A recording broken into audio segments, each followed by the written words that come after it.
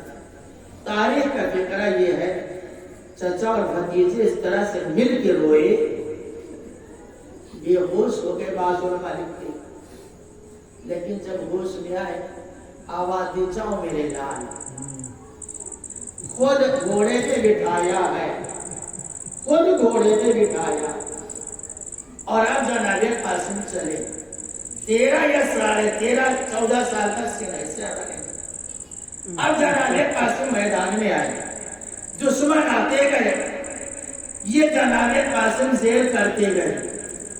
ایک وہ وقت آیا کہ تاریخ کہتی ہے کہ 35 دشمنوں کو واصل جہنم کیا. پھر آتے رہے دشمن، اور اب جو دشمن آتے رہے یہ وار کرتے رہے، سب کو واصل جہنم کرتے رہے. تاریخ کا فکر یہ ہے کہ جسے عمر سعد نے جناب عباس علیہ السلام سے لڑنے کے لیے بلایا تھا، جسے ارزق کہتے ہیں، ایک مرتبہ اس کے 3 بیٹے کربلا میں تھے. جیسے اس سے کہا، اس نے کہا ہم بچے سے جائیں لڑنے کے لیے. ایک کو بھیجا، اسے جناب قاسم نے واصل جہنم کیا. دوسرے کو بھیجا، اسے بھی واصل جہنم کیا. تیسرے کو بھیجا، واصل جہنم کیا. تاریخ کہتی وہ بھی چلا، اور اب جو چلا ایک مرتبہ جیسی وار کیا، جناب قاسم نے ایک مرتبہ روکا. روکنے کے بعد اب جو اسے اس کے گھوڑے سے اچھالا، جیسے ہی اچھلا اب جو گرنے لگا، قاسم نے اپنی تلوار رکھ دی. 2 حصوں میں تقسیم ہوا. اب یہ 2 حصوں میں کون تقسیم کرتا تھا؟ اگر نظر ہو مولائے کائنات جب بھی وار کرتے تھے 2 حصوں میں تقسیم، وہ بھی برابر کا جناب قاسم نے کیا. اب تاریخ کہتی عمر سعد نے جس منظر کو دیکھا، آواز دی ایک ساتھ تم لوگ جنگ کرو. تمہیں پتا نہیں یہ حیدر کرار کا پوتا ہے، تمہیں پتا نہیں ہے یہ حیدر کرار کا پوتا ہے، حسن کا لال ہے، لہذا ایک ساتھ تم لوگ جنگ کرو. سب مل کر کے آئے. مگر تاریخ کہتی ہے جناب قاسم کا اتنا اطمینان کہ ایک مرتبہ تاریخ کہتی ہے جوتے کا جو دستہ تھا اسے کھل گیا تھا. جناب قاسم کو ایسے باندھنا چاہیے تھا نا، سامنے فوج ہے نا، مگر جناب قاسم کے اطمینان کا عالم چاہیے کہ ایک مرتبہ دشمن کی طرف پشت کیا، پھر آرام سے اسے باندھنا شروع کیا. جناب قاسم یہ بتا رہے ہیں کہ تمہارے لشکر کی کوئی حیثیت نہیں ہے، ایک ایک آتے گا جاؤ، تمہیں ہم تنہا واصل جہنم کرتے جائیں. یہ اطمینان کا عالم تھا جناب قاسم. علماء یہ کہتے ہیں چاروں طرف سے جب نرغہ کیا ہے کہاں تک لڑتا، شہزادہ، یتیم شہزادہ، چاروں طرف سے تیر، نیزہ، بھالے چلتے رہے. ایک وہ وقت آیا کہ جناب قاسم زین سے زمین پر آئے. جب تک یہ زین پر تھے قاسم تھے، زمین پر آئے تو تقسیم ہو گئے. ارباب ایسا ایک مرتبہ تاریخ کا فقرہ یہ ہے کہ آواز دیا اما ہو ادرکنی، حسین چلے. دور سے کیا دیکھا؟ قاسم کے سرحال ایک قاتل بیٹھا. امام نے آواز دی میرے لال گھبراؤ نہیں، تیرا چچا تجھ سے قریب ہے. مرتبہ حملہ کیا امام نے. اس نے آواز دی دوڑو مجھے بچاؤ. میں حسین کے حملے کی زد میں آ گیا. درمیان میں جس میں قاسم ہے، ادھر کی فوج ادھر ہو گئی. جتنا قاسم نے اپنے چچا کو بلایا ہے امام کو، اتنا کسی شہید نے نہیں بلایا ہے. اس لیے کہ ہر ڈاک میں آواز دیتے تھے چچا چچا چچا. تاریخ کا فکرہ یہی ہے. اسی لیے تو امام نے کہا تھا اے میرے لال، تیرے چچا پر شاک ہے، انہیں مدد کے لیے بلایا، مگر تیرا چچا اس وقت پہنچا جب تیرا جسم گھوڑوں کی ٹانپوں سے پامال ہو گیا. جی چاہتا اور باب ازا کربلا میں امام حسین علیہ السلام کا جسم گھوڑوں کے ٹانپوں سے پامال کیا گیا، مگر شہادت کے بعد یہ یتیم شہزادہ واحد شہید ہے جس کا جسم زندگی میں گھوڑوں کے ٹانپوں سے پامال کیا گیا. امام نے ایک مرتبہ دوست سے ردا اتارا، زمین کربلا پہ بچھایا۔ حمید کہتا میں نے دیکھا کچھ حسین چن رہے ہیں، قریب جا کے دیکھا تو جسم قاسم کے ٹکڑوں کو حسین چن کر کے رکھ رہے تھے ردا میں۔ مرتبہ گڈری بنایا، دوست پہ رکھا، چلا میرا مولا، درے خیمہ پہ آ کے آواز دی، اے بہن زینب قاسم کا لاشا لے جاؤ۔ زاری کہتی درے خیمہ پر شہزادی آئی، آنے کے بعد ایک مرتبہ آواز دی، بھائیا میرے لال قاسم کا لاشا کہاں ہے؟ صبح سے میں دیکھ رہی ہوں جب بھی لاشا لائے تو ہاتھ پہ لاتے تھے، میرا لال قاسم کہاں ہے؟ مطلب حسین نے دوست سے ندا اتارا، گڈری زینب کے حوالے کیا۔ اب جس بہن نے کھولا جا کر کے زینب نے خیمے میں تو ٹکڑوں کو دیکھا جس میں قاسم کے نجم دینے کا رکیا۔